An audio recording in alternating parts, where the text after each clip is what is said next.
Oui, shalom, shalom bien-aimé.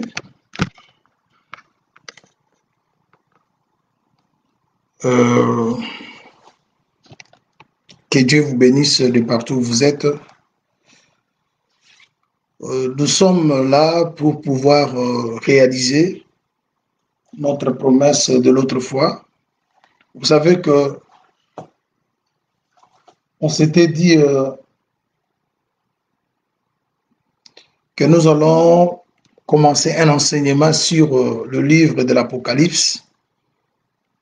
Mais ça a pris au moins 3 semaines qu'on n'a pas pu commencer cet enseignement parce qu'on était occupé à chercher à réunir un peu d'autres éléments, comme on avait un problème de son l'autre fois quand on parlait sur les 4 petits animaux de la terre. On avait un problème de coupure d'Internet, ça nous a beaucoup dérangé.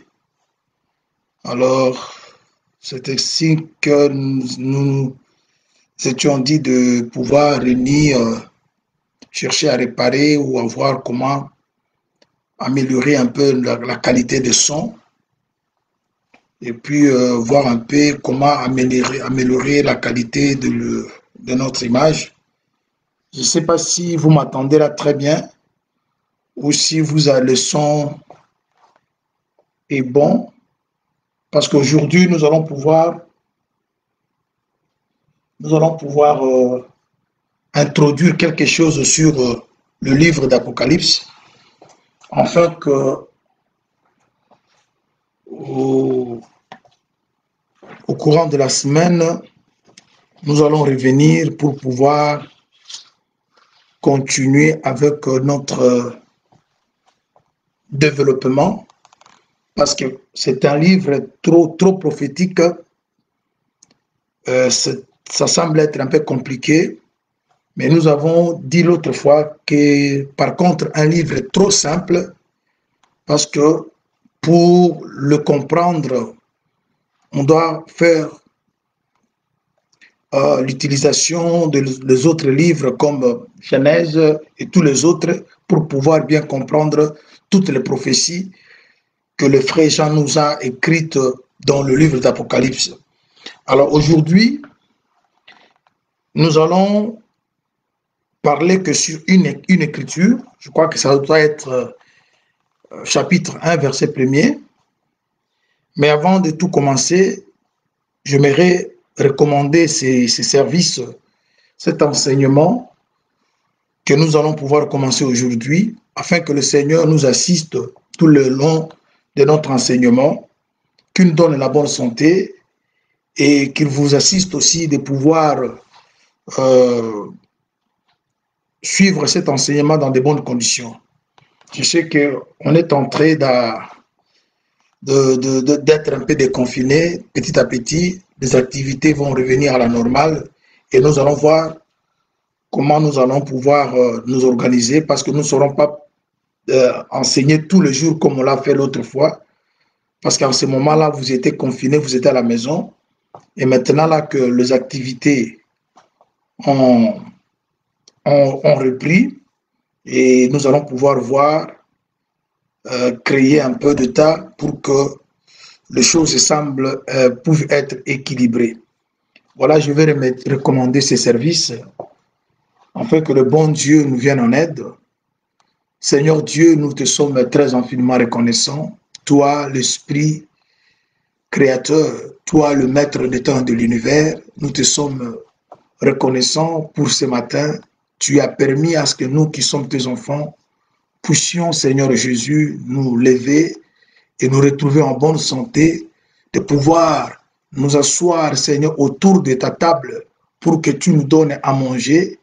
Et voilà, nous te demandons, Seigneur, de nous assister pendant tout le temps que nous allons pouvoir prendre avec ces livres de l'Apocalypse.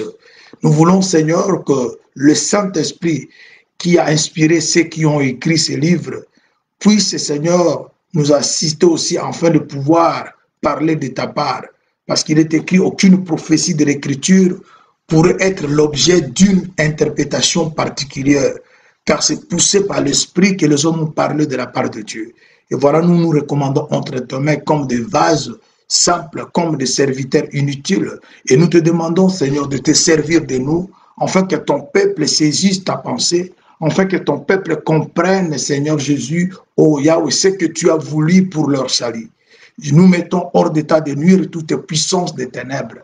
Nous les déclarons nuls et sans effet. Règne en roi et en maître absolu pendant tout ce temps que nous allons pouvoir, Seigneur, nous tenir devant ton peuple pendant ces directs. Au nom de Jésus-Christ, nous t'avons supplié. Amen.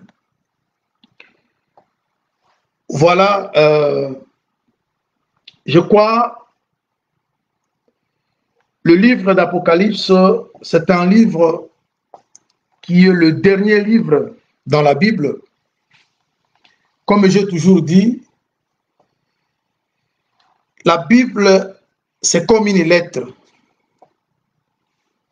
qu'un homme écrit ou envoie à son épouse.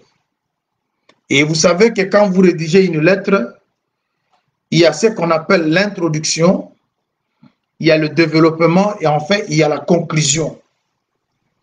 Et c'est comme ça est la Bible. Parce que vous croyez que la Bible c'est une lettre et dans laquelle nous trouvons la pensée de notre époux, la pensée de notre Dieu.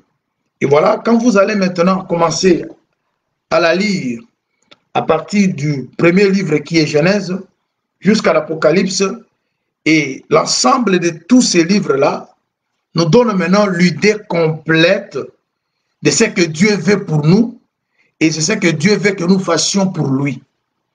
Voilà, aujourd'hui, nous sommes que dans l'intro pour pouvoir expliquer aux enfants de Dieu ces livres d'Apocalypse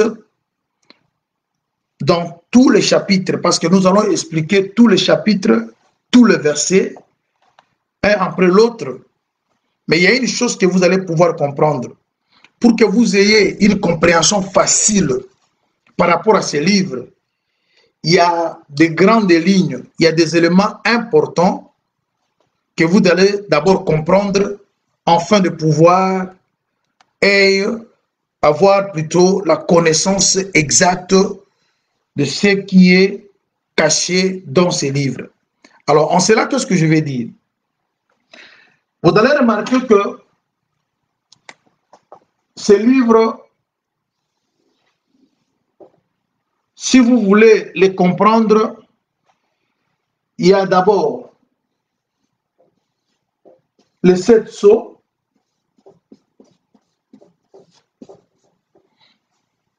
on a les 7 églises,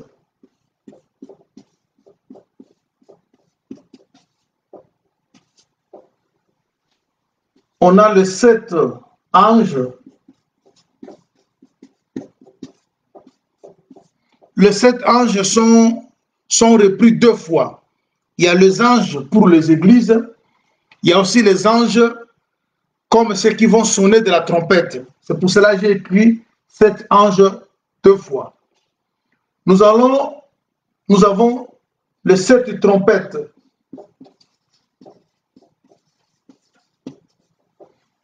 Nous avons les 7 coupes. Nous avons les 7 fléaux.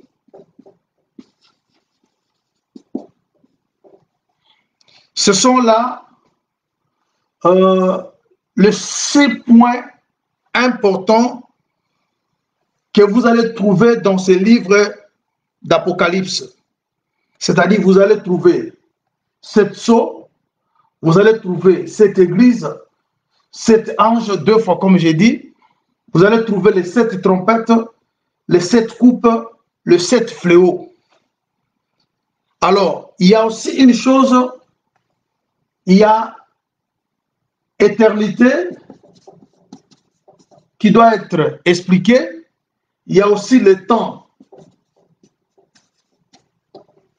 C'est-à-dire, quand vous comprenez ces éléments que j'ai mis sur mon tableau, ça vous donne la facilité de comprendre ces livres sans beaucoup de difficultés.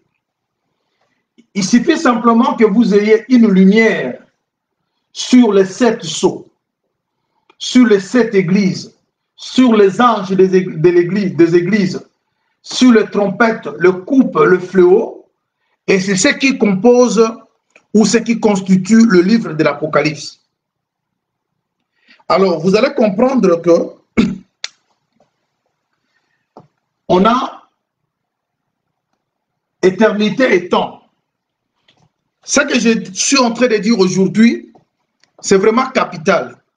Parce que c'est ce qui va nous aider à pouvoir bien expliquer quant à notre marche. Aujourd'hui, je vous montre les éléments clés qui sont dans ces livres que nous disons le livre de la révélation, autrement appelé Apocalypse. Il y a 7 sceaux, il y a 7 églises, il y a 7 anges, il y a 7 trompettes, il y a 7 coupes, il y a 7 fléaux. Vous allez trouver que ces éléments sont un peu en désordre. Mais nous avons promis, nous allons chercher, par la grâce du Seigneur, de vous mettre les éléments, d'aligner les éléments en ordre pour que vous ayez l'idée ce qui doit arriver avant et ce qui doit suivre. Et quand les choses seront alignées de cette manière-là, vous aurez une connaissance parfaite de ces livres de la révélation. Mais aujourd'hui, j'aimerais que vous puissiez comprendre une chose.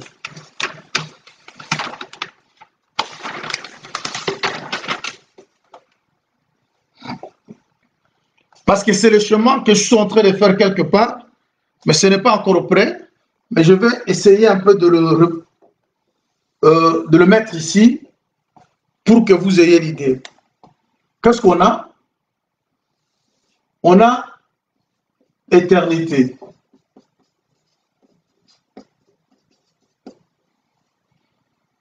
Et on a aussi éternité.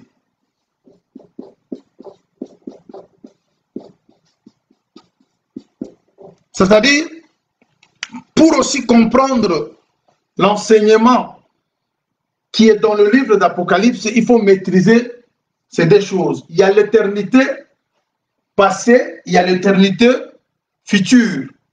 Et cette partie, c'est ça le temps. Pourquoi je dis ça? J'aimerais prendre une écriture.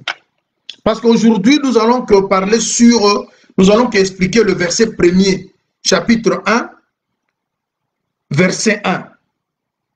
Mais avant que nous y entrons, je vous donne un peu l'idée pour que cela puisse vous faciliter quand nous allons entrer. Pour pouvoir commencer à expliquer ce chapitre 1er et son verset 1er, que cela ne vous complique pas. Je vais d'abord lire une écriture afin de pouvoir... Je prends Psaume chapitre 41. Je lis Psaume 41, verset 13.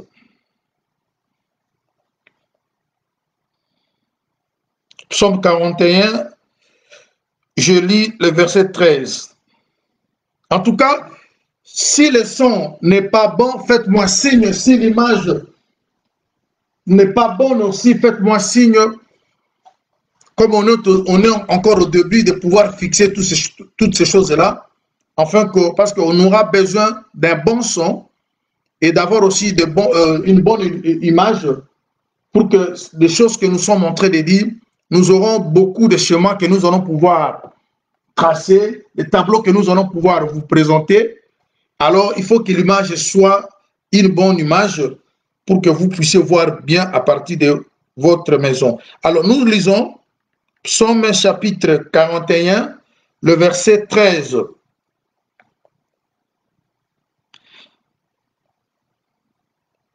Béni soit l'Éternel, le Dieu d'Israël, d'éternité en éternité. Amen. C'est-à-dire, cette écriture, je le lis pourquoi? Parce que je vais simplement vous faire comprendre que il y a deux éternités. Quand je dis 2 éternités, c'est à la manière de parler. C'est-à-dire, éternité en éternité, comme nous venons de lire. Parce que le temps, c'est cette partie qui intervient entre l'éternité avant la création et l'éternité après la création.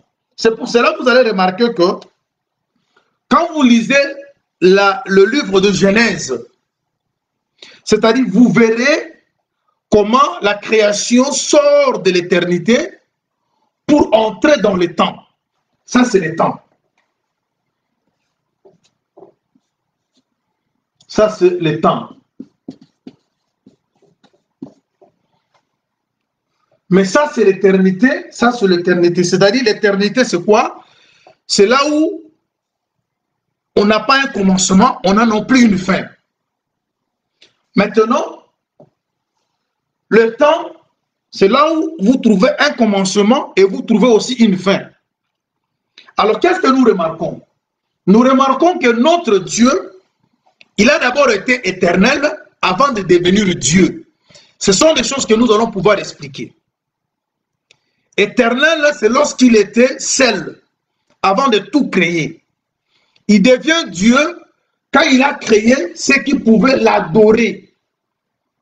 Mais maintenant, le livre que nous allons pouvoir exploiter pendant, je ne sais pas moi, des semaines ou des mois, parce que ça va nous prendre vraiment beaucoup de temps, parce que nous prions le Seigneur afin qu'il nous donne une bonne santé, que nous soyons toujours forts, de pouvoir prendre notre temps et de vous rendre un service comme le Seigneur nous a confié. Alors, on a lu un verset qui nous parle éternité en éternité. Et là, nous comprenons qu'il y a l'éternité avant la création, il y a aussi l'éternité après la création, c'est-à-dire avant que le monde existe, c'est cette éternité. Maintenant, quand Dieu a commencé à créer, on entre maintenant dans le temps. C'est ainsi que le temps pourra aussi prendre fin. C'est ainsi que vous voyez, on nous parle le temps de la fin, le temps dernier, c'est-à-dire on touche vers la fin de temps. Mais le temps a eu aussi un commencement et le temps aura aussi une fin. Mais avant que le temps soit là, c'était l'éternité. Et le temps intervient entre l'éternité avant création et l'éternité après la création. C'est-à-dire, quand vous lisez ces livres de Genèse, vous verrez comment la créature ou la création sort de l'éternité pour entrer dans le temps. Maintenant, quand vous allez maintenant lire l'Apocalypse, vous verrez. Oh, ok. Quand vous allez lire l'Apocalypse, vous verrez maintenant comment la création quitte le temps pour rentrer dans l'éternité. Et c'est ce que nous allons pouvoir expliquer dans notre enseignement de ce livre de l'Apocalypse. Alors, jusque-là, je vous présente ce petit chemin, c'est-à-dire on a l'éternité avant création et on a l'éternité après création. Autrement dit, l'éternité passée et l'éternité future. Cela ne veut pas dire que l'éternité a un commencement ou l'éternité a une fin. Mais c'est simplement parce que il y a le temps qui vient maintenant se placer entre les deux extrêmes. Il y a l'extrême qui est l'éternité avant création, il y a l'autre, l'éternité après création. C'est pour cela, quand David il parle notre Dieu d'éternité en éternité. Vous voyez, on trouve maintenant, il y a l'éternité dans deux extrêmes. Il y a l'éternité avant création, il y a l'éternité après la création. Mais maintenant, cet espace que vous voyez entre les deux ici, c'est ce qu'on appelle le temps. Et mais le temps prendra fin. Et quand le temps prend fin, c'est-à-dire on rentre maintenant dans l'éternité. Et c'est maintenant, vous verrez maintenant, quand Dieu était seul avant de tout créer, il est éternel. Mais quand il commence maintenant à créer les choses, la première chose, c'est-à-dire Dieu a créé le ciel. Quand Dieu crée le ciel, c'est déjà le temps. Et c'est là où vous trouvez la présence des anges. Maintenant, Dieu devient maintenant éternel Dieu. Parce que Dieu, c'est ce qu'on adore. Quand il n'avait personne pour l'adorer, il n'était qu'éternel. Mais quand il a créé les anges et que les anges commencent maintenant à l'adorer, il devient maintenant éternel Dieu. C'est-à-dire, il est celui qui existe par soi-même, mais tout en étant adoré par ses créatures. C'est-à-dire, déjà ici, ça c'est cieux, c'est déjà le temps. Parce que vous verrez que les cieux aussi passeront. Or, une chose qui passe n'est pas éternelle. Mais une chose qui ne passe pas, c'est ça éternel. Mais vous verrez maintenant, même les cieux passeront. Alors, c'est là que vous allez comprendre que c'est déjà ici, le temps commence. Alors maintenant, je vais prendre une écriture, parce qu'aujourd'hui, nous allons, par la grâce du Seigneur, parler que d'une seule écriture.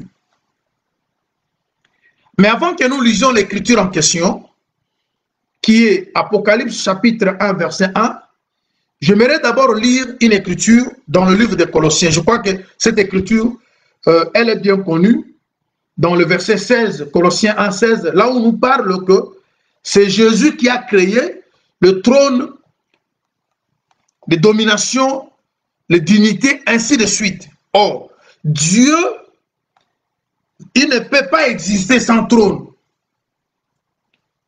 Mais on dit que le trône, au pluriel, ont été créés par Jésus-Christ. C'est pour cela, il y a des mystères que vous allez pouvoir comprendre que quand les gens ne comprennent pas que le Seigneur Jésus, qui était devenu homme, c'est lui l'éternel, c'est lui le Dieu qui a existé avant toute chose, parce que le trône ne peut pas exister sans lui. Parce qu'on nous parle dans le livre, le verset que je viens d'évoquer là, Colossiens 1, verset 16, que c'est lui qui a créé toutes choses, les choses visibles et invisibles. Je vais relire ça, et enfin de prendre notre verset d'Apocalypse chapitre 1. Je lis d'abord Psaume, et plutôt Colossiens. Ce que je vous dis aujourd'hui, oui, je sais qu'on m'a dit que la lumière n'est pas vraiment de bonne qualité. Oui, je vais vous expliquer après. Je prends Colossiens. Colossiens chapitre 1, verset 15 au 16e. Il est l'image du Dieu invisible. Il est le premier-né de toute la création. Car en lui ont été créées toutes choses. Toutes les choses qui sont dans le ciel et sur la terre. Le visible et les invisibles, trône, dignité, domination, autorité.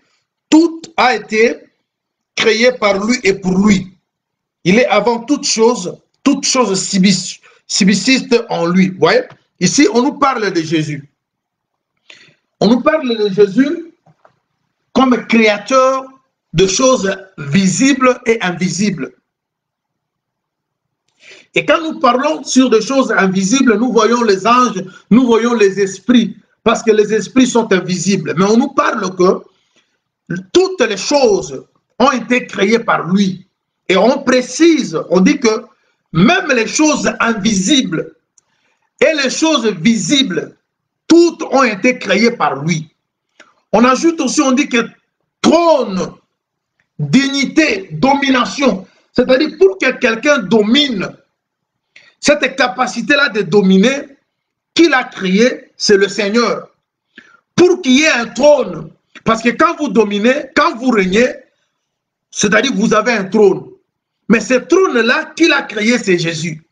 Or, notre Seigneur Dieu lui-même, il a aussi un trône. Alors, c'est-à-dire, on comprend maintenant que même les trônes sur lesquels Dieu doit se mettre, c'est Jésus qui l'a créé.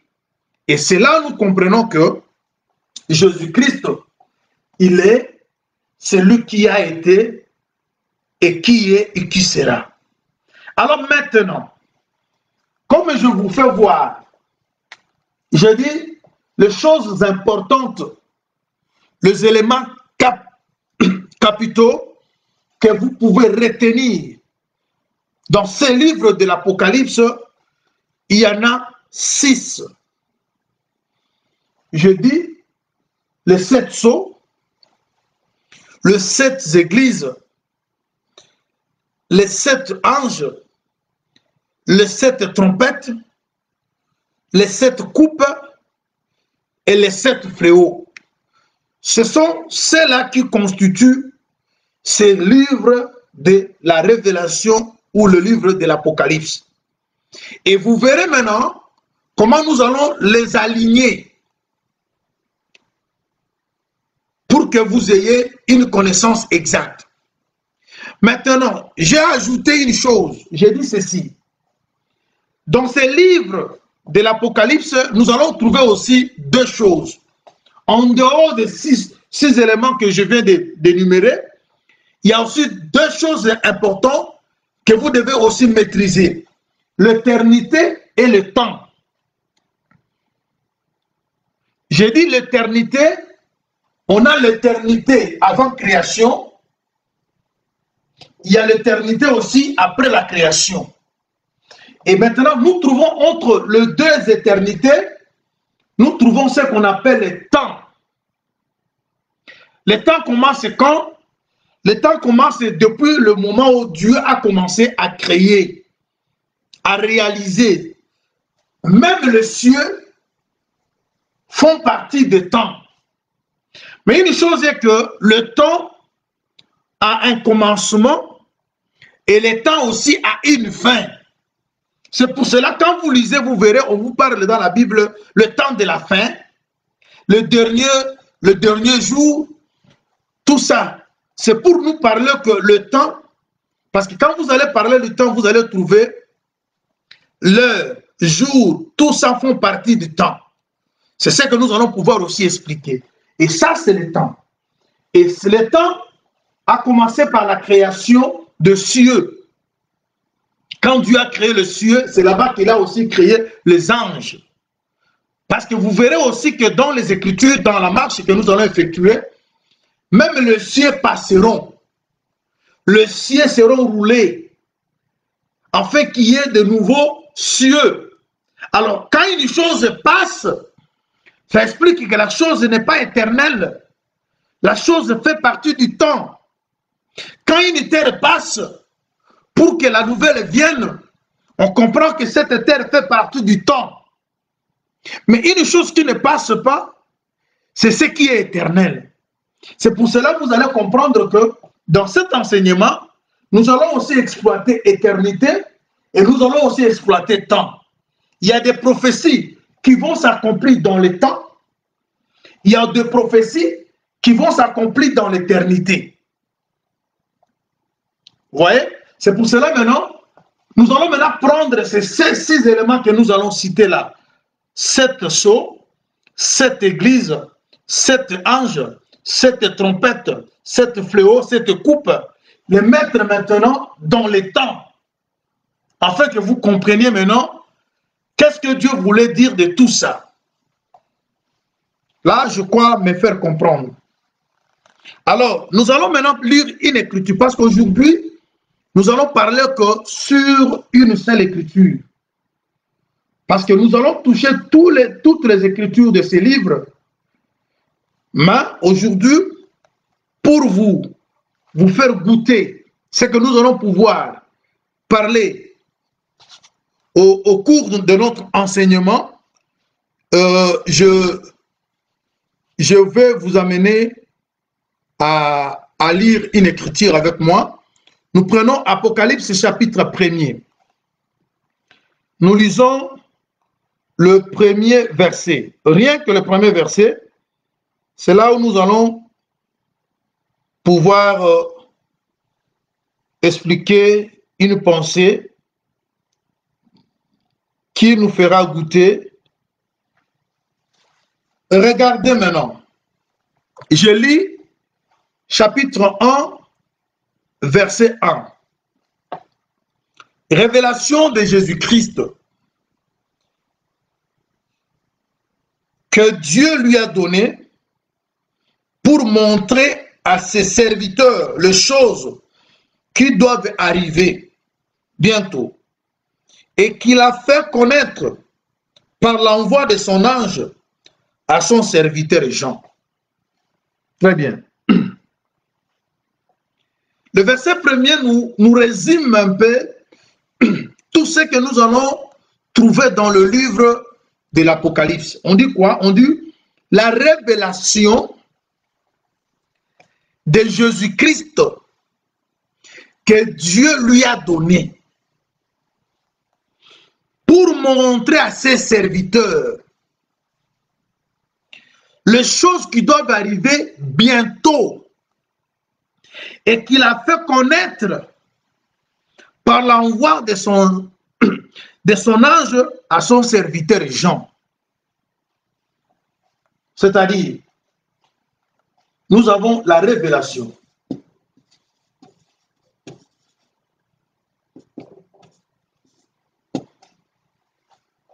Mais vous savez que, qu'est-ce qu'une révélation? Avant qu'on parle d'une révélation, on doit d'abord parler du mystère. Parce que la révélation, c'est ce qui est dévoilé. Une chose qui n'était pas à la portée de tout le monde, une chose qui était un mystère. Mais quand vous entrez maintenant à sa connaissance, quand vous aurez maintenant à la comprendre, c'est ainsi qu'on doit parler de la révélation. C'est-à-dire, entre la révélation et le mystère, c'est le mystère qui précède. On ne peut pas parler de la révélation si au préalable, on ne parle pas du mystère. Parce que la révélation ne veut simplement dire que une chose qui n'était pas connue, qui était cachée, mais maintenant, elle est à la portée. Elle est maintenant connue des autres ou connue des gens. Mais c'est ce qu'on nous dit que c'est la révélation de Jésus que Dieu lui a donné. Bien aimé, c'est très important que vous puissiez saisir la pensée de chaque mouvement qui se trouve dans ces versets. D'abord, la révélation. On dit que cette révélation, elle est la révélation de Jésus, qui lui a donné Dieu. On a Dieu qui donne à Jésus.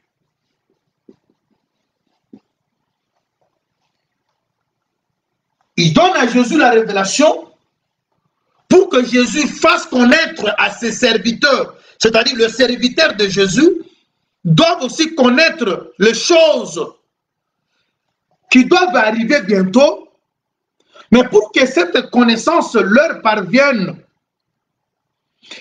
Jésus donne cette révélation à l'ange.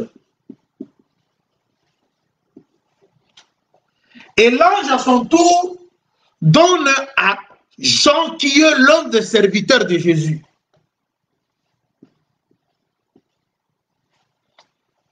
Et Jean, à son tour, doit écrire cette révélation et envoyer cela à l'Église.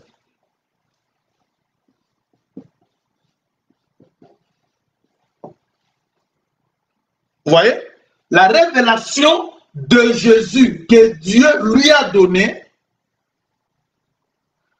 pour que Jésus fasse connaître à ses serviteurs les choses qui doivent arriver bientôt. Mais pour que cette révélation arrive jusqu'au serviteur, Jésus le confie à l'ange. L'ange, à son tour, donne à Jean, qui est l'un des serviteurs.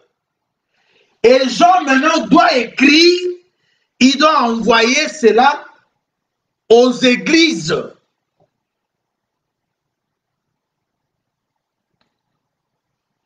Voilà. Alors, déjà, si l'église, si les gens se disent église, j'aimerais lire ça. Je lis rapidement une écriture et puis on revient.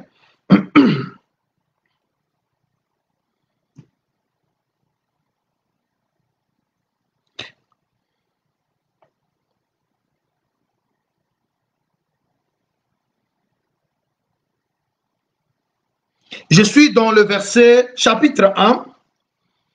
Nous prenons verset 9. Nous lisons jusqu'au verset 11.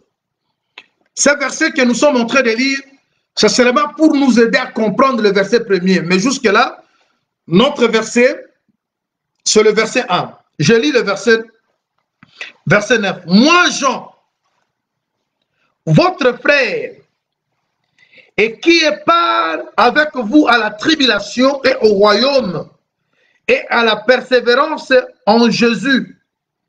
J'ai été dans l'île appelée Patmos à cause de la parole de Dieu et du témoignage de Jésus. Je fus ravi en esprit au jour du Seigneur, et j'entendis derrière moi une voix forte comme le son d'une trompette qui disait, ce que tu vois, écris-les dans un livre et envoie-les aux 7 églises. Et on a cité le nom de cette église. Vous voyez? C'est-à-dire, Jean, étant serviteur de Jésus, il doit recevoir la révélation que Dieu a donnée à Jésus afin de pouvoir envoyer cette révélation à l'église. Ce qui voulait dire simplement, si vous êtes église de Jésus, vous êtes censé et obligé de comprendre ces choses parce que c'est pour vous. Quand Jean introduit son livre, il dit la révélation de Jésus que Dieu lui a donnée, afin de montrer à ses serviteurs les choses qui doivent arriver bientôt. Il a fait connaître à Jean par l'envoi de l'ange, c'est-à-dire Jean, il a reçu ce que Jésus lui avait envoyé par le canal de l'ange. Et en son tour, maintenant, il doit écrire. Et il va envoyer maintenant à ses serviteurs, plutôt à l'église. Alors, maintenant, aujourd'hui, comme je vous ai dit que nous allons plus parler, expliquer le verset 1. Là, on a vu quoi? On a vu Jésus, on a vu Dieu, on a vu Jean, on a vu ange. Mais je vais vous dire une chose.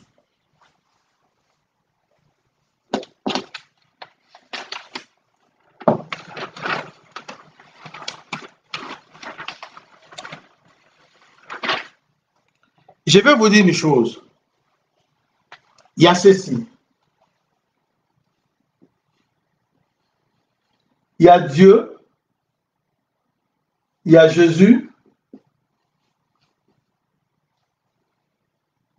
il y a ange,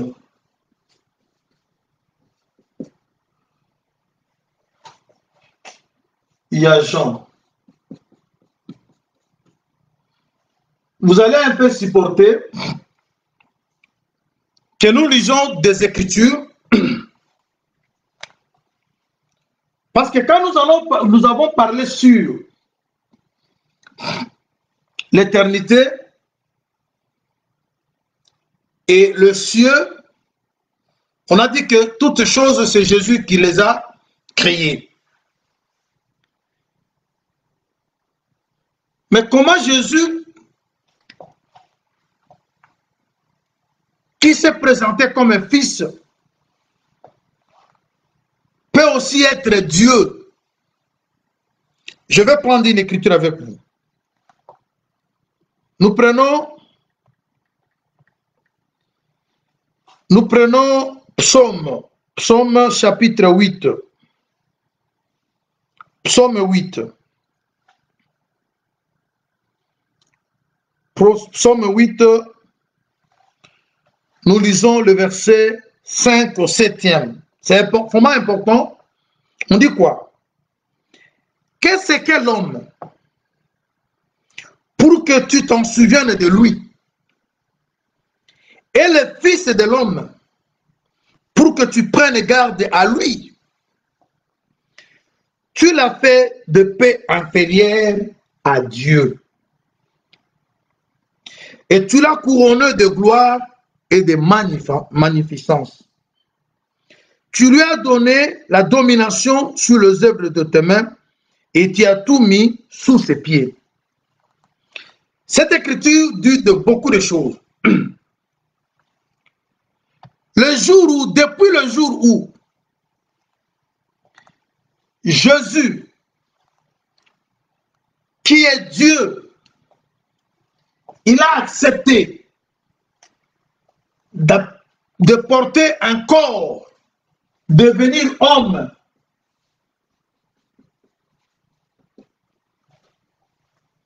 Il s'est fait directement inférieur à Dieu.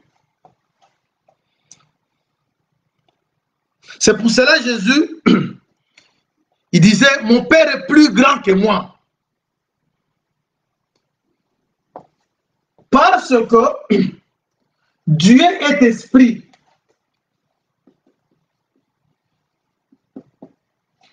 Mais Jésus, qui est Dieu, le fait de porter corps, il devient homme. Directement, il devient peu inférieur à Dieu. C'est-à-dire la mission qu'il avait de sauver l'humanité l'a obligé à devenir homme. Le Dieu créateur doit devenir homme et c'est dans ce moment-là qu'il se fait inférieur à sa position première. Alors maintenant, ça complique que les gens, quand on voit Jésus se déclarer fils, lui-même dit que je suis fils. Et les gens qui n'ont pas la révélation, ils disent que voilà, lui-même ici, il dit qu'il est fils. Comment vous lui attribuez le titre de Dieu?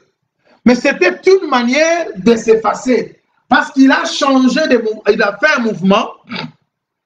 Il est esprit. Mais quand il devient homme, il s'est fait inférieur. Mais il s'est fait homme pour une mission bien précise.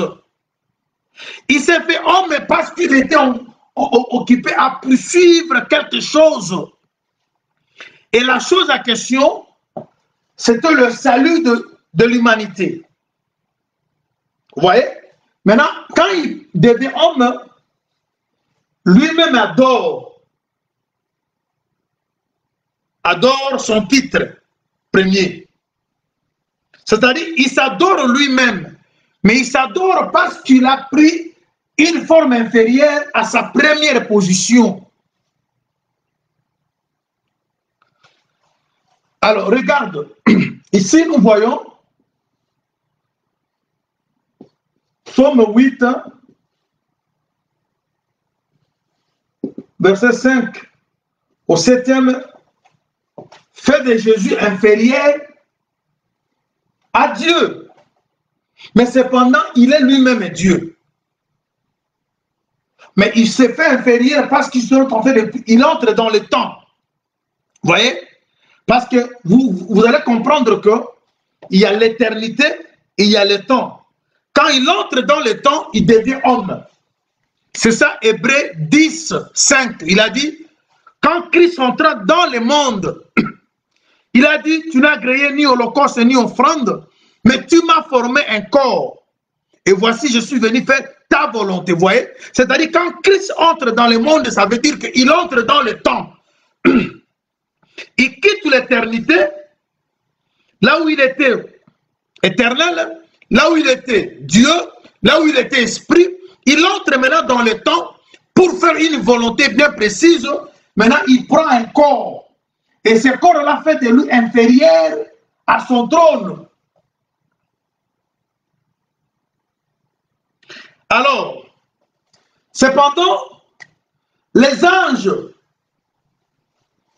sont inférieurs à Jésus.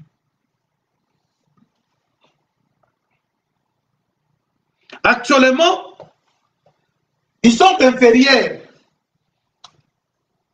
Parce que Jésus aussi étant devenu comme eux, en se faisant serviteur, parce que les anges sont des serviteurs de Dieu.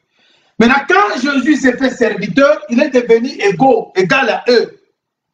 Mais Jésus a eu la supériorité sur eux. On prend une écriture. Nous prenons rapidement. Hébreux. Hébreux chapitre 1. Hébreux chapitre 1, nous lisons le verset 9.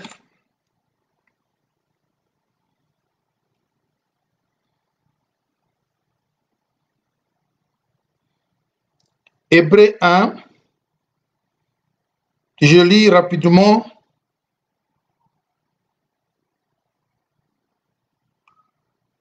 Le verset 9, on dit quoi?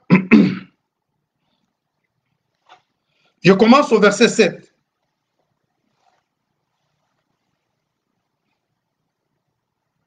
Non, commençons au verset 5 pour la bonne compréhension. Car auquel des anges Dieu a-t-il dit jamais, tu es mon fils, je t'ai engendré aujourd'hui, et encore je serai pour lui un père, il sera pour moi un fils.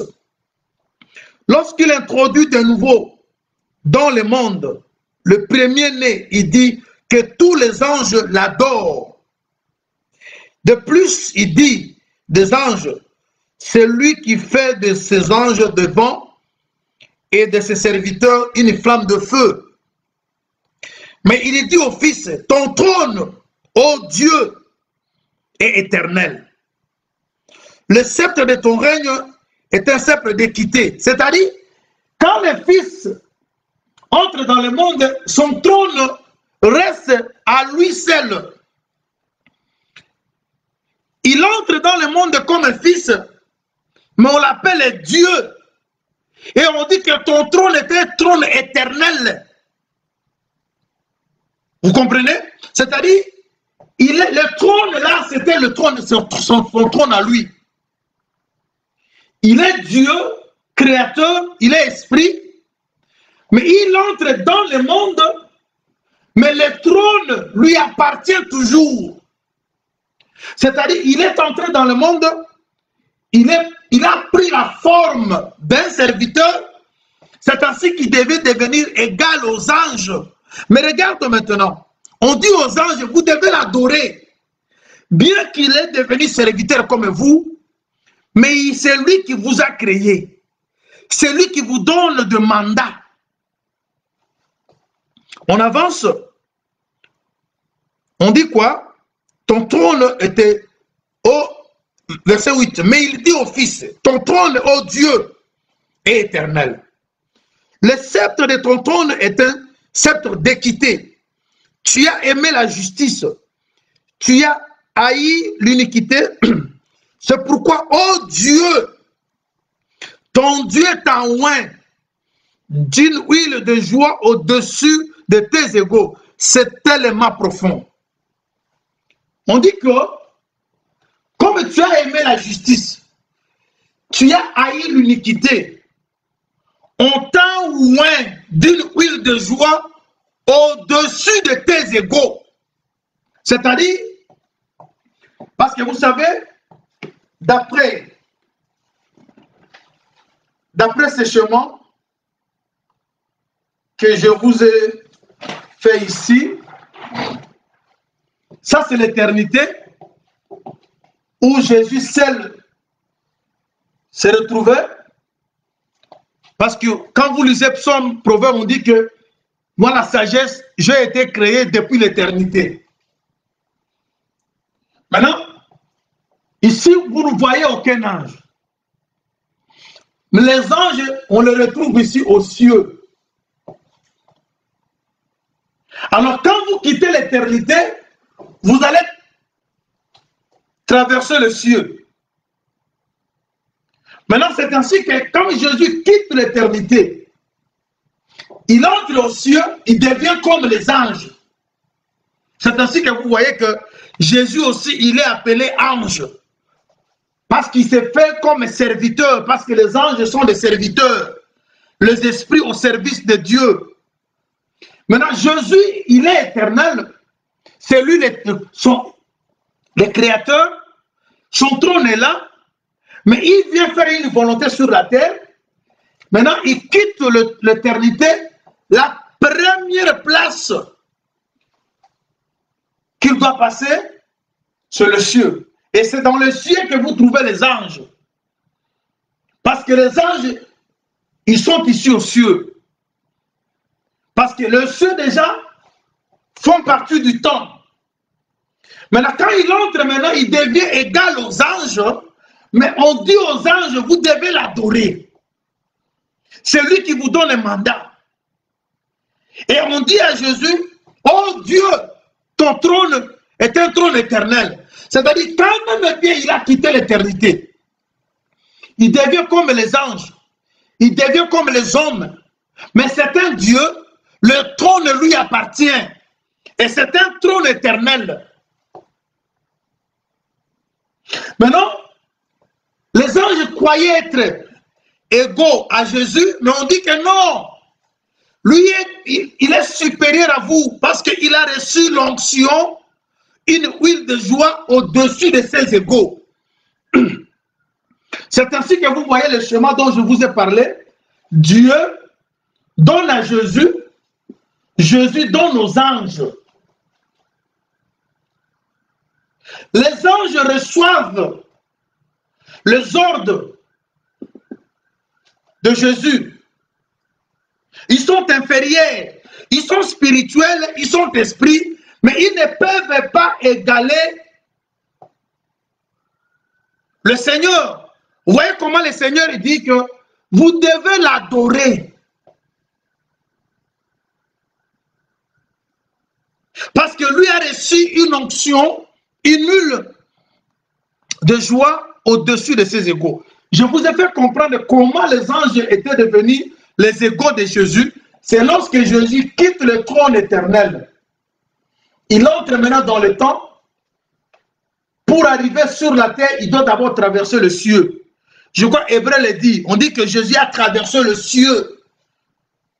En traversant le ciel, c'est-à-dire, il doit maintenant devenir comme les anges, serviteurs. Mais lui est au-dessus d'eux. Parce qu'il est venu sur la terre pour une mission bien déterminée. Maintenant, c'est ainsi que, étant sur la terre, étant dans le rôle du Fils, il adore maintenant son trône. Quand il dit « Je t'adore, Père », il adore sa position initiale. Dieu s'adore lui-même. Dieu s'accepte lui-même. Parce que Dieu n'a pas un conseiller, il est le conseiller de lui-même. Dieu n'adore personne, Dieu s'adore lui-même. Dieu n'écoute personne, Dieu s'écoute lui-même. C'est pour cela que vous devez tout demander au nom de Jésus. Parce que Dieu ne s'écoute que lui-même.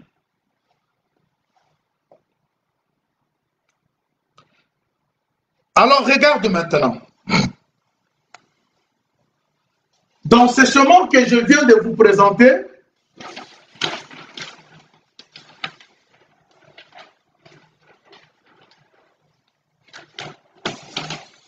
le chemin est où?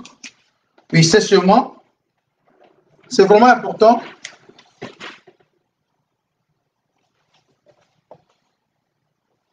Ici, Dieu est supérieur à Jésus. Ici, Jésus est supérieur aux anges. Hébreux, chapitre 1, nous commençons à partir du verset 5 jusqu'au 9e. Mais maintenant, actuellement, les anges sont supérieurs aux hommes.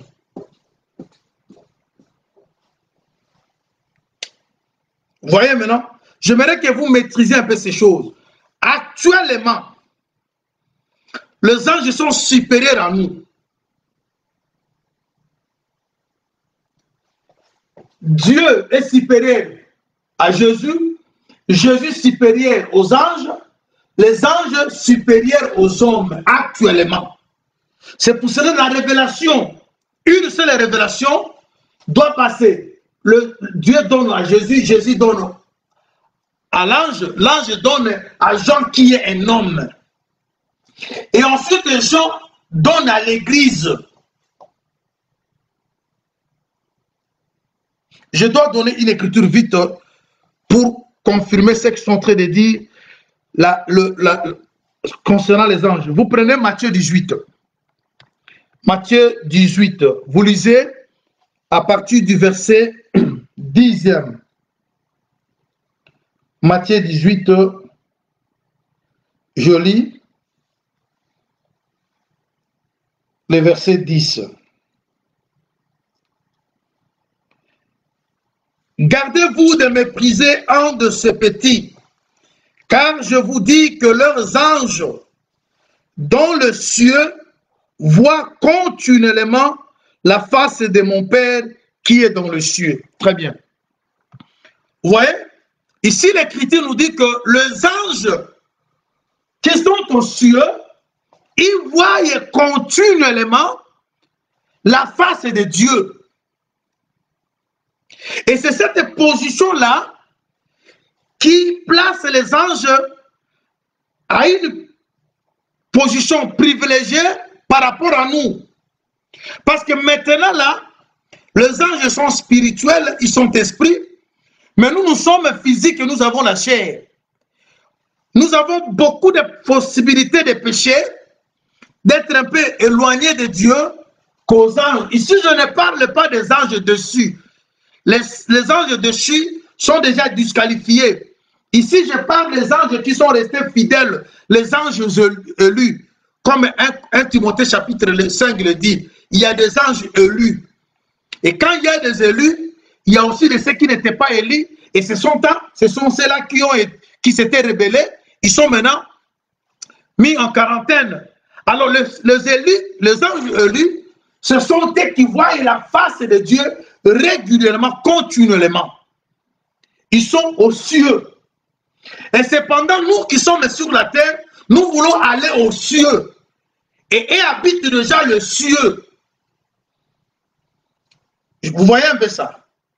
Alors, Jésus, il est supérieur aux anges. Et les anges, actuellement, sont supérieurs à nous. Mais quand l'enlèvement aura lieu, quand nous allons achever notre marche sur la terre, c'est nous maintenant qui serons plus que les anges. Parce que la position que nous allons occuper au jour d'autrefois, plutôt au jour à venir, sera au-dessus des anges. Parce que nous formons un corps avec Jésus et Jésus forme un corps avec le Père. Parce que nous sommes cachés en Christ, Christ en Dieu. Le frère Paul le dit dans le livre des Colossiens, si réellement vous êtes ressuscité, cherchez les choses d'en haut où votre vie est cachée en Christ, Christ en Dieu. Le fait que notre vie est cachée en Christ, nous sommes devenus co-héritiers avec Christ. Alors quand nous allons terminer notre marche sur la terre, la position que nous allons occuper fera de nous supérieurs aux anges. Mais actuellement, les anges sont supérieurs à nous quant à la spiritualité. C'est ainsi que la révélation, Dieu donne à Jésus. Jésus étant supérieur aux anges, il donne aux anges. Les anges donnent à Jean qui est ministre. Et lui, Jean, maintenant, envoie ça aux églises. J'avais vraiment tenu d'insister, d'établir un peu une lumière par rapport à ça. Parce qu'ici, nous sommes au verset 1er du livre d'Apocalypse. La révélation de Jésus que Dieu lui a donnée. Afin de montrer à ses serviteurs les choses qui doivent arriver bientôt. Et déjà là, quand les frères Jean nous écrit ça, il nous parle que c'était pour nous montrer les choses qui doivent arriver bientôt. Vous voyez que bientôt ne parle pas du passé. Bientôt parle de l'avenir. Il y a des choses qui doivent arriver maintenant. Alors, nous allons prendre une autre écriture. On prend Matthieu chapitre 11. Matthieu 11, nous commençons au verset 25. Matthieu 11, 25. J'aimerais lire cette écriture. En ce temps-là, Jésus prit la parole et dit, « Je te loue, Père, Seigneur du ciel et de la terre, de ce que tu as caché ces choses aux sages et aux intelligents et que tu les as révélées maintenant aux enfants. Oui, Père, je te loue de ce que tu as fait, tu as voulu ainsi. Toutes choses m'ont été données par mon Père, et personne ne connaît le Fils si ce n'est le Père. Personne non plus connaît le Père si ce n'est le Fils, et c'est lui à qui le Fils veut le révéler. » Très bien. Vous avez vu cette écriture? Matthieu 11, 25 au 27. Le Seigneur Jésus, qu'est-ce qu'il dit? Il dit, « Je te loue, Père. »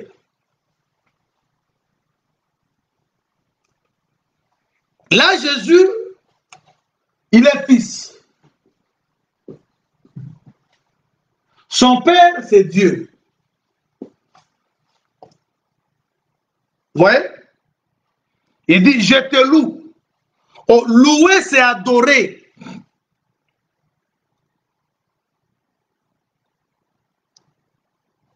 Il dit, je te loue, Père, de ce que tu as caché ces choses aux sages et aux intelligents.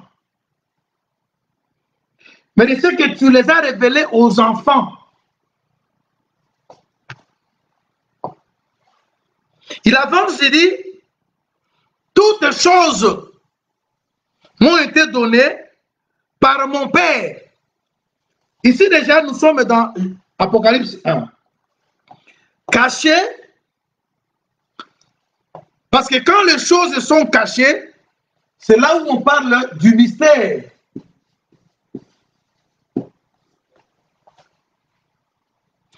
Et quand les choses sont révélées, c'est là où on parle de la révélation.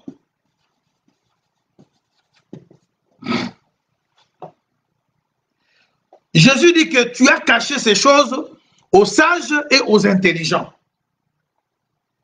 Mais tu les as révélées aux enfants.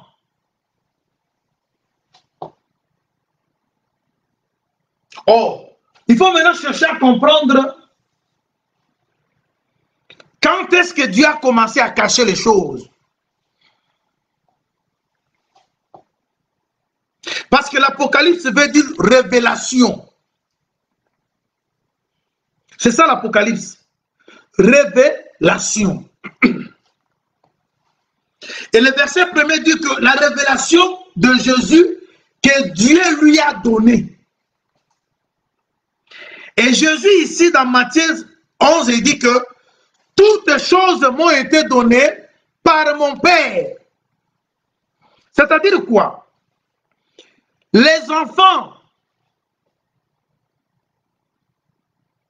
à qui Dieu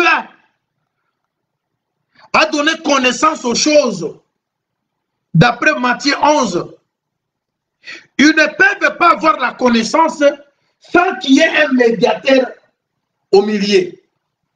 Parce que vous avez vu comment Jean explique, pour que les enfants que nous sommes comprenions, pour que nous ayons la connaissance, Dieu donne à Jésus, Jésus donne à l'ange, l'ange donne à Jean, Jean écrit aux églises. C'est-à-dire, quand Matthieu 11 dit que tu as révélé ces choses aux enfants, ça explique que avant que les enfants aient la connaissance des choses, Jésus doit avoir ça le premier. Et il a même signifié dans le verset 27, quand il dit « Toutes choses m'ont été données par mon Père ». Vous comprenez? C'est-à-dire c'est le Père qui donne au Fils toutes choses, toute révélation, et le Fils maintenant les donne aux anges, et les anges à Jean d'après l'esprit de Jean chapitre 1 verset 1.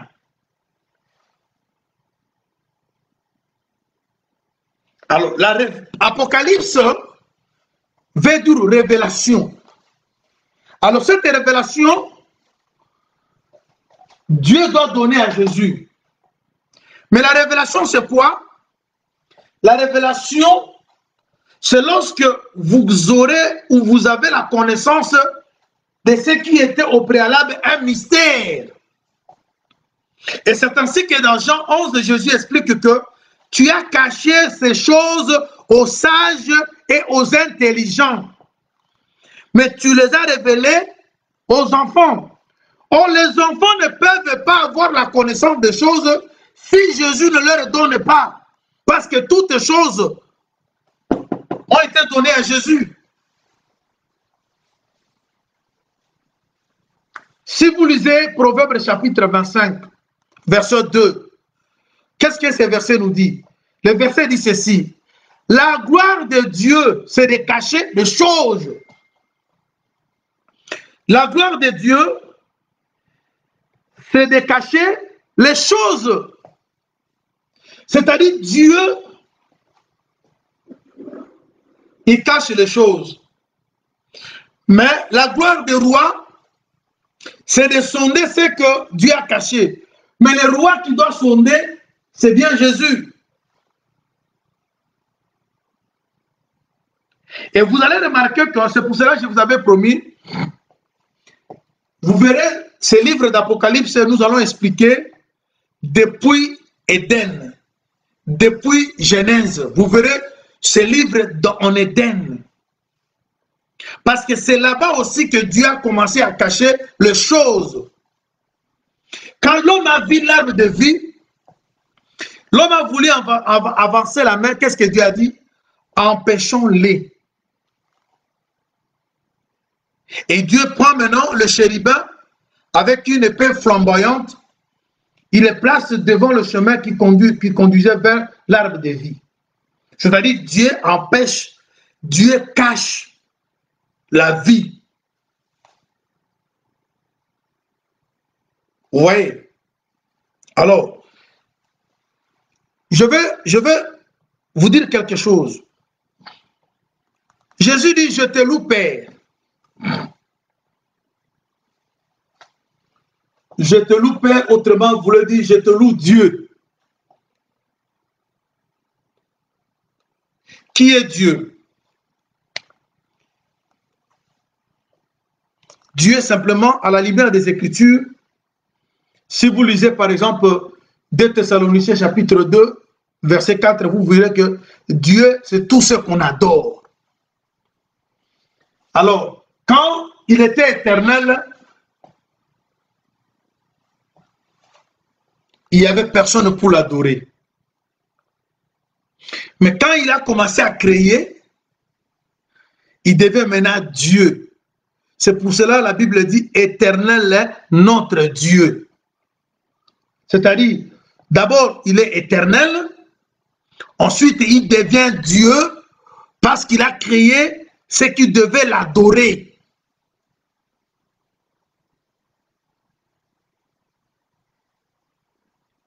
Maintenant, quand Jésus maintenant a pris la forme de ceux qui doivent adorer Dieu, lui-même adore. Parce que les anges adorent Dieu, et Jésus c'est un ange. Parce qu'il était devenu égal aux anges. Les hommes adorent Dieu, Jésus s'est fait homme. Voilà, il dit, je te loue, Père. Vous voyez? Là, déjà dans Matthieu 11, on est dans cette scène-là de la révélation que Dieu donne à Jésus. Il dit, je te loue, Père, de ce que tu as caché ces choses aux sages et aux intelligents. Mais tu les as révélées aux enfants. Mais pour que les enfants aient cette connaissance, c'est lui, Jésus, qui doit leur donner la connaissance. Je prends une écriture. Je prends 1 Jean. 1 Jean chapitre 5. 1 Jean 5, nous lisons à partir du verset 19.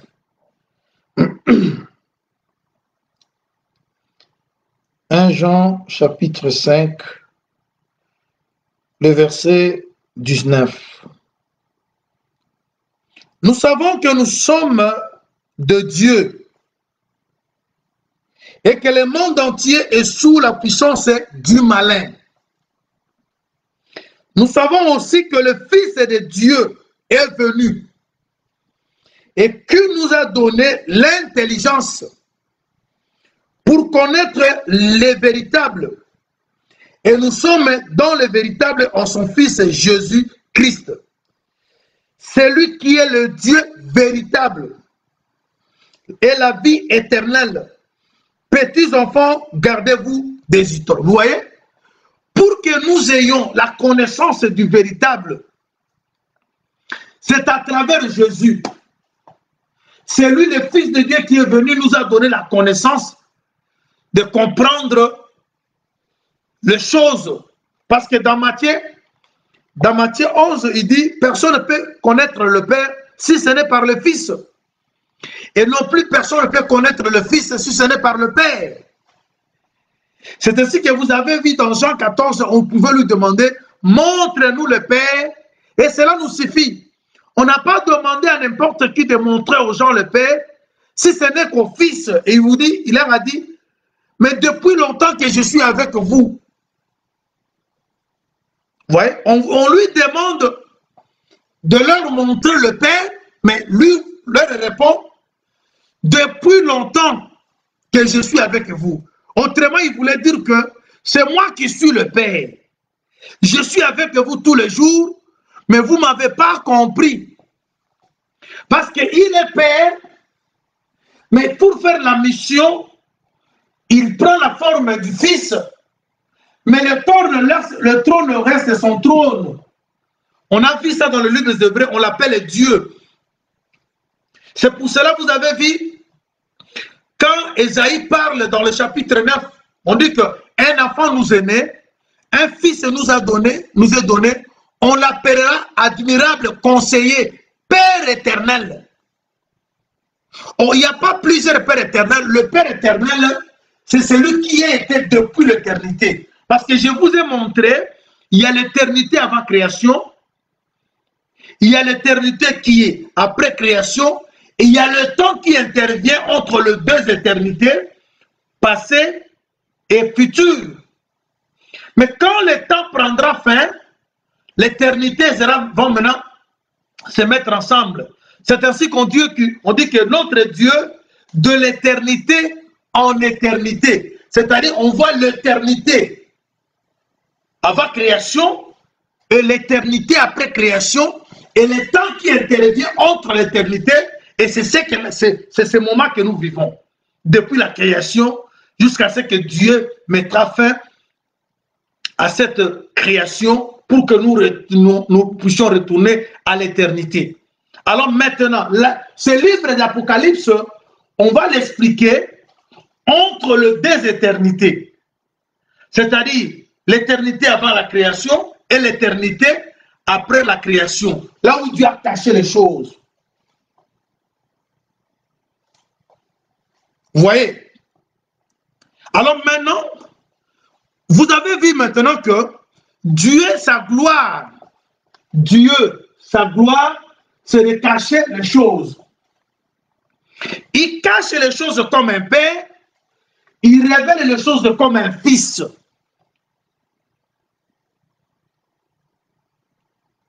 Il donne la loi comme un père, il interprète la loi comme le fils. Il tue comme un père, me sauve comme un fils. Vous allez vous rappeler de qui? De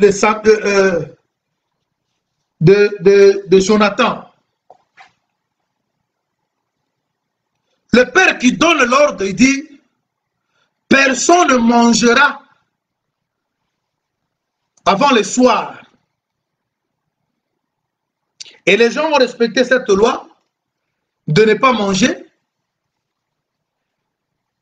Mais après midi, le fils autorise aux gens de manger.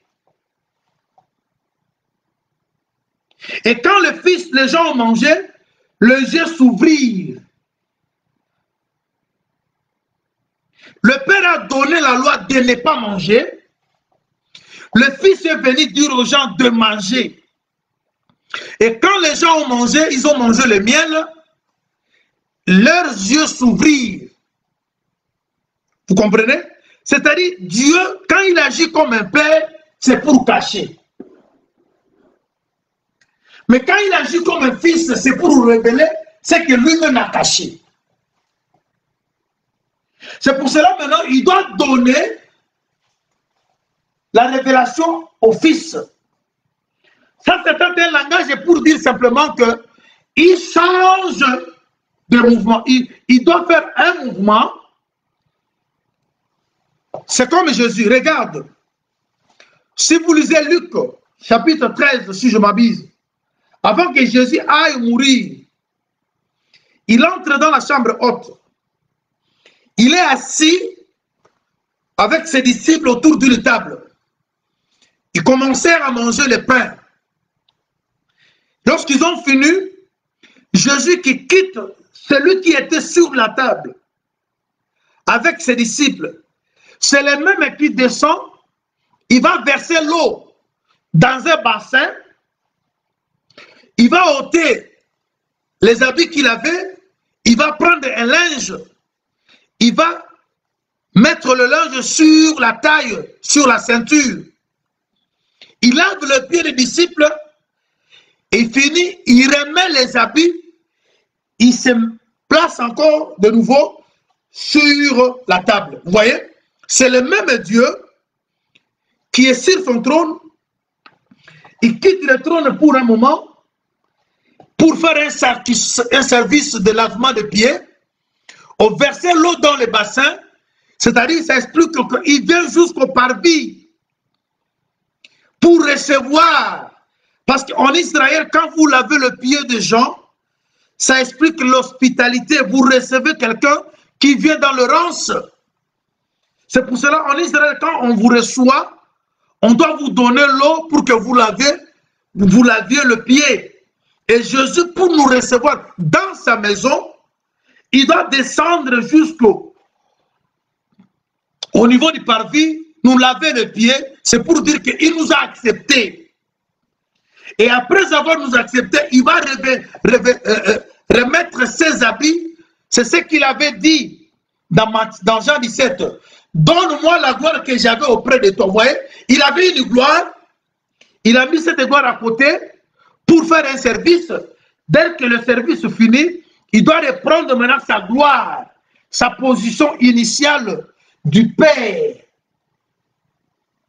Alors, ce que vous pouvez comprendre aujourd'hui, parce que j'avais voulu que vous saisissiez cela, dans ces livres de l'Apocalypse, nous aurons des choses à expliquer, mais ces choses-là, il y a 6 grands éléments importants que nous allons pouvoir toucher.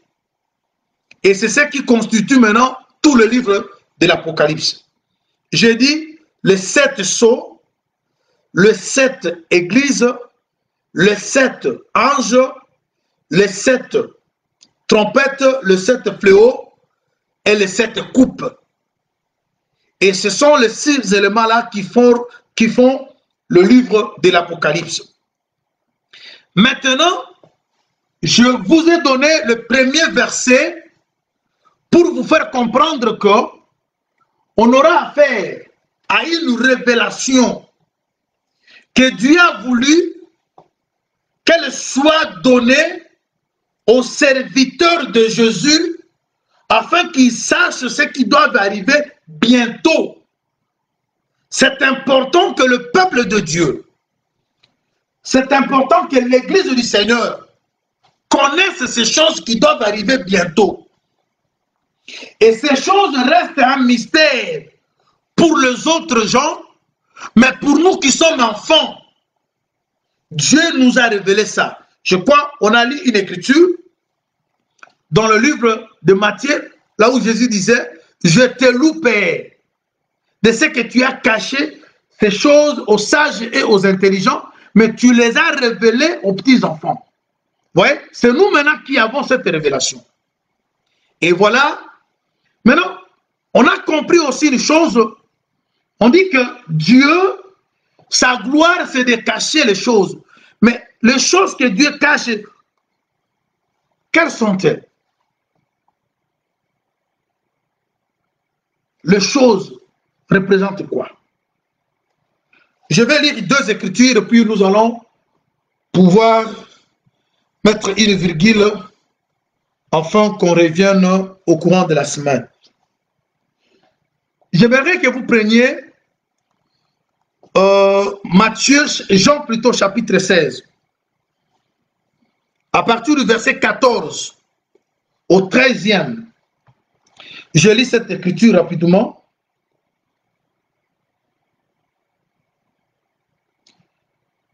Jean 16. Jean 16, le verset 4.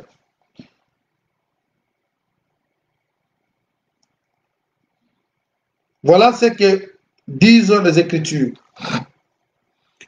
Je vous dis ces choses, afin que lorsque l'heure sera venue, vous vous souveniez que je vous les ai dites. Je vous en avais parlé de le commencement parce que j'étais avec vous. Maintenant, je m'en vais vers celui qui m'a envoyé, et aucun de vous ne me demande où vas-tu. Mais parce que je vous ai dit ces choses, la tristesse a rempli votre cœur. Cependant, je vous dis la vérité, il vous est avantageux que je m'en aille, car si je ne m'en vais pas, le consolateur ne viendra pas vers vous. Mais si je m'en vais, je vous l'enverrai. Quand il sera venu, il convaincra le monde en ce qui concerne le péché, la justice et le jugement. En ce qui concerne le péché, parce qu'il ne croyait pas en moi. La justice, parce que je vais au Père, et que vous ne me verrez plus. Le jugement, parce que le prince de ce monde est jugé. J'ai encore, très bien, j'ai encore beaucoup de choses à vous dire, mais vous ne pouvez pas les porter maintenant. Mais quand le consolateur sera venu, l'esprit de vérité, il vous conduira dans toute la vérité, car il ne parlera pas de lui-même, mais il dira tout ce qu'il aura entendu et il vous annoncera les choses à venir. Très bien. En lisant cette écriture, Jésus parle de deux choses. Il dit, je vous dis ces choses. Il y a eu des choses que Jésus avait dites aux apôtres lorsqu'il était vivant. Il y a d'autres choses, il leur a dit, c'est le consolateur qui va vous l'annoncer et il va vous annoncer les choses à venir. Vous voyez? C'est-à-dire quoi? Du vivant de Jésus, il a parlé de choses et il a caché d'autres choses. Afin que, quand le consolateur sera venu, le consolateur maintenant annonce à ses disciples les choses qui doivent arriver bientôt. Mais vous allez remarquer que lorsque le frère Jean se retrouve dans l'île de Patmos, Jésus est déjà mort, ressuscité, il est monté et le Saint-Esprit est déjà descendu. Vous voyez?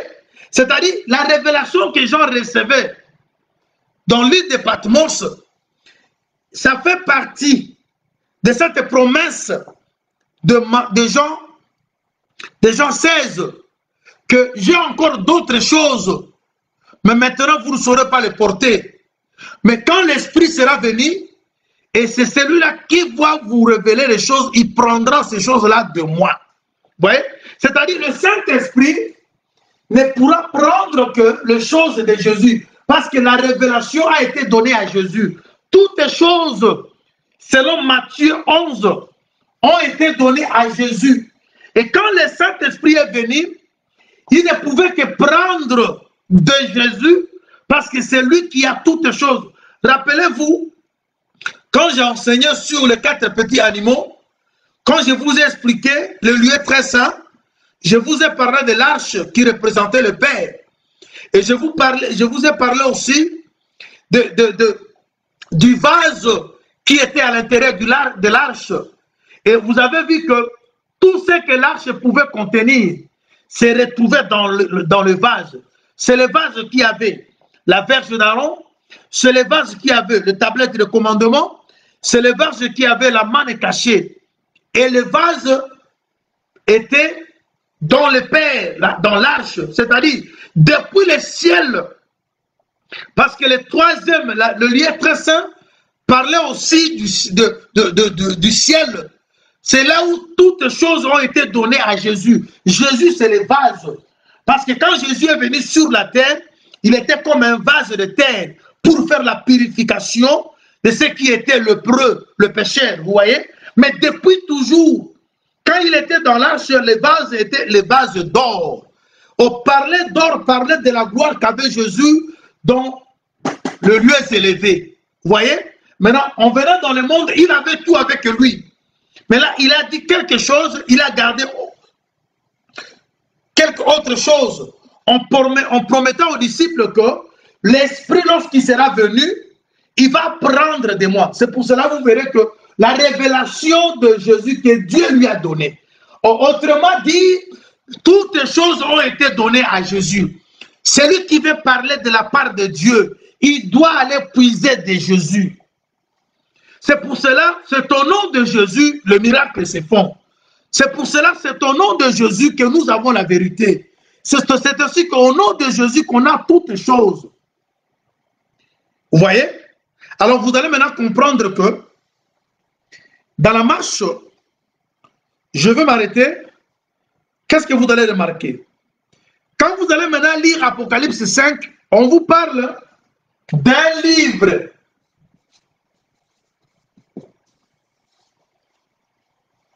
Qui était scellé de 7 sceaux. Et le livre avait l'écriture du dedans et une écriture du dehors, dont personne n'était en mesure de lire ni de le regarder. Et Jean a pleuré parce que quand il n'y a personne pour lire, quand il n'y a personne pour regarder le livre, c'est-à-dire le peuple n'aura pas la connaissance. Il a pleuré. Quand Jean pleurait, il pleurait pour le compte de tout le peuple de Dieu. Et on lui a dit ne pleure pas, il y a quelqu'un qui a vaincu. Vous voyez? Celui qui a vaincu, il est le lion de la tribu de Juda. Vous voyez? Le lion, c'est le père. Mais quand Jean se retourne, c'est l'agneau qui vient ouvrir le livre. Vous voyez? C'est-à-dire, la révélation a été donnée au Fils. Le Père a vaincu, mais il donne au Fils.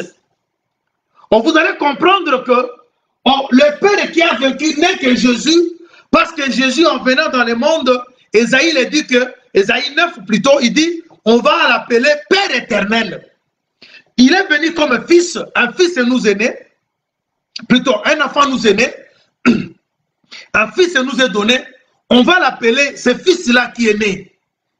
Plutôt qui nous est donné, l'enfant qui nous est né, on va l'appeler admirable conseiller, Père éternel. Ouais, un père et fils. Un père et fils n'est que Jésus. C'est-à-dire, il est à la fois fils, il est à la fois père. Mais il est devenu fils parce qu'il devait maintenant venir délier ce que lui-même avait lié. Voilà, bien aimé. Alors, je veux maintenant me séparer avec vous avec une chose que vous allez pouvoir méditer afin que quand on va revenir, la compréhension soit facile. J'ai évoqué une écriture qu'on n'a pas lue, mais je crois que vous allez la lire à la maison. Apocalypse 5, on nous parle d'un livre qui était scellé. Vous allez comprendre que depuis ici, jusqu'ici, c'est le 7 sceaux. Les 7 sceaux, c'est les 7 sceaux qui englobent tout le plan de la rédemption. Toute l'histoire de la rédemption, toute la Bible, c'est dans les 7 sceaux. Parce qu'il y avait un livre qui était scellé de 7 sceaux. Vous verrez maintenant que tous les éléments que je vous ai soulevés là sont dans les 7 sceaux. C'est-à-dire quoi? Nous avons comme ça. Attendez.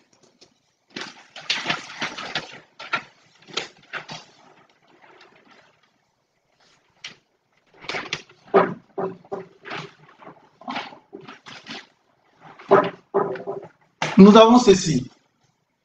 Nous avons 7 sceaux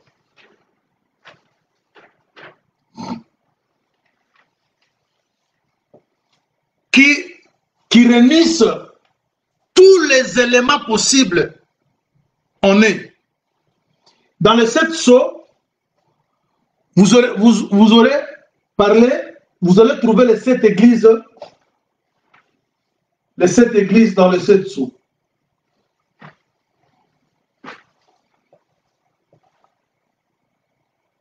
Voyez? Et vous allez trouver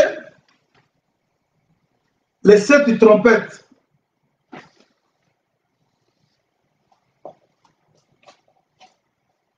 Quand vous allez 7 trompettes, les 7 coupes sont dans les 7 trompettes. Et les 7 fléaux sont les éléments de 7 coupes.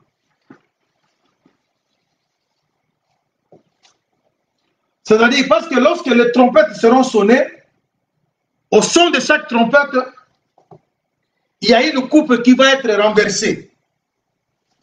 Et quand la coupe est renversée, il y a le fléau qui se bat, qui va s'abattre sur le peuple. C'est pour cela on trouve les fléaux dans les coupes, on trouve les coupes dans les trompettes, et le trompette qu'on sort l'église, on le trouve dans les 7 sceaux. C'est-à-dire toute la Bible, c'est les 7 sceaux. C'est pour cela, j'ai un schéma ici que je suis en train de faire pour vous, mais je n'ai pas encore terminé, vous voyez, dont je représente, il y a l'éternité, ça c'est la statue de Daniel 2, et on va représenter toutes les prophéties en ordre dans ce tableau. Je suis occupé à le faire, peut-être au courant de la semaine, le tableau sera prêt, et c'est ça qui va vous aider à comprendre cet enseignement avec beaucoup de facilité. Alors pour aujourd'hui, je crois que on va s'arrêter ici. Retenez au moins que nous avons parlé sur, on a introduit notre message, on a donné des éléments clés qui vont nous aider à pouvoir comprendre cet enseignement. Tous les livres de l'Apocalypse, vous allez trouver que les éléments importants, je répète, le 7 sceaux, les 7 églises, les 7 églises plutôt, les 7 anges, il y a 7 anges, 7 pour l'église, il y a 7 pour les trompettes, c'est ainsi qu'il il y a aussi les 7 trompettes, il y a les 7 coupes, il y a les 7 fléaux. Et ce sont ces 6 éléments qui résument tout le livre de l'Apocalypse. Alors, l'Apocalypse, c'est la révélation. C'est pour cela que j'ai pris le verset premier où j'ai expliqué que c'était la révélation de Jésus que Dieu lui a donnée. Enfin, que Jésus montre aux serviteurs ce qui devait arriver, ce qui doit arriver bientôt. Mais il a fait parvenir cela aux serviteurs au moyen de l'ange. Et quand l'ange a donné cela à Jean, Jean devait écrire pour envoyer ça à l'église. C'est ainsi que je dis qu'il est important que l'église du Seigneur connaisse ces choses. Je vous ai expliqué pourquoi Dieu, Fils, et ainsi de suite. Tout ça, on n'est que dans l'introduction. Mais je vous promets de vous expliquer cela depuis la création, parce qu'on va marcher en Éden, et ainsi de suite. Alors, ça sera vraiment, c'est vraiment un enseignement très riche, où toutes les prophéties vont être alignées. Alors, nous vous demandons de prier beaucoup pour nous, que Dieu nous donne la bonne santé, que nous soyons tous en forme de pouvoir vous servir. Je remercie le Seigneur. Il y a, vous savez, nous nous sommes bâtis avec vous parce qu'on avait un problème de son, des problèmes des interruptions qui nous a beaucoup dérangés. Alors, on avait reçu quelques dons. Il y a une sœur, la nôtre, au niveau du Canada, qui nous avait envoyé quelque chose. Ça a permis que nous achetions des projecteurs et on a acheté aussi ces caméras parce que mon ordinateur, c'est ce que j'utilise là, mais ça, avec cette caméra, quand nous connectons la caméra, ça rejette. Alors, c'est pour cela que vous voyez l'image un peu floue. J'avais amené cet ordinateur chez ceux qui pouvaient le réparer, mais ils ont dit qu'il y a un problème. Ils n'ont pas pu le faire. Alors, voilà, nous prions le Seigneur. On a vraiment besoin de l'ordinateur. Nous ne demandons pas l'argent. Vous pouvez même acheter là où vous êtes. Nous allons donner que notre adresse, vous envoyez. Si les bien-aimés peuvent s'organiser et vous chargez quelqu'un parmi nous, il peut acheter l'ordinateur, il nous envoie l'ordinateur, vous nous envoyez l'ordinateur, ça va aider parce que cette caméra que nous venons d'acheter, vraiment, elle est de bonne qualité, mais ça ne se marie pas avec notre ordinateur. Quand nous cherchons à la connecter, ça a toujours rejeté. Alors, c'est pour cela que vous voyez, l'image est un peu floue. Et il y a aussi d'autres bien-aimés, toujours au niveau du Canada. Ils nous ont acheté le cutter qu'on avait utilisé l'autre fois. Ça, que Dieu vous bénisse beaucoup de ce que vous êtes en train de faire pour que nous ayons les moyens possibles de vous servir. Alors, on a besoin d'ordinateurs parce que maintenant, vous avez vu, nous avons prêché dans de bonnes conditions. Il n'y a pas eu de coupure, il n'y a pas de problème de son. Et nous avons des projecteurs qui sont là. Nous avons la caméra qui est là. Et on a un problème d'ordinateur. Ce que j'utilise ne supporte pas cette caméra. Alors, organisons-nous. Je ne demande pas que vous m'envoyez l'argent. Si vous pouvez voir, si vous voyez que vous pouvez faire quelque chose, contactez-vous. Moi, je vous donne que mon adresse, nous achetons et vous m'envoyez ça et puis ça va nous servir. Je crois qu'on est à la fin pour aujourd'hui. Que Dieu vous bénisse et nous allons remettre nos vies entre les mains de Dieu. J'aimerais beaucoup que vous priez pour nous, comme je l'insiste, et de prier aussi pour les autres bien-aimés. Je sais qu'on commence à être déconfinés, les activités commencent à reprendre. On ne saura pas vraiment être régulier comme on avait autrefois, chaque jour, mais nous allons voir peut-être 3 fois par semaine, le dimanche, si c'est possible, nous allons commencer à faire dimanche matin et dimanche soir pour permettre à ce que les gens aillent aussi dans le lieu de culte le soir quand tout le monde est à la maison. On pourrait faire aussi un autre direct. Nous allons voir, peut-être la semaine prochaine, nous allons nous décider, si c'est possible, de faire 2 fois dimanche le matin On fait 1 heure le matin et 1 heure le soir à partir de 20 heures.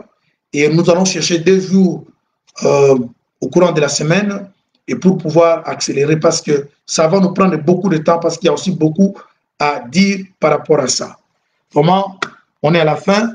J'aimerais que le Seigneur qui nous a accompagnés tout au long de cette intervention accompagne nos vies de partout où nous sommes, de nous être très favorables.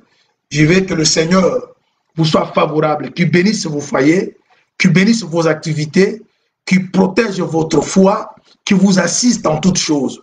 Que la paix du Seigneur s'installe dans vos maisons, dans vos couples, dans vos activités et surtout que le Saint-Esprit vous donne l'intelligence à pouvoir bien comprendre toutes choses qui nous seront prêchées tout au long de notre enseignement. Que Dieu qui a créé le ciel et la terre soit votre rempart. Au nom de Jésus-Christ, j'ai ainsi prié. Amen. Que Dieu vous bénisse. Bon dimanche. On se retrouve au courant de la semaine, mais nous allons vous envoyer un message pour vous signaler quand est-ce que nous allons revenir. Que Dieu vous bénisse.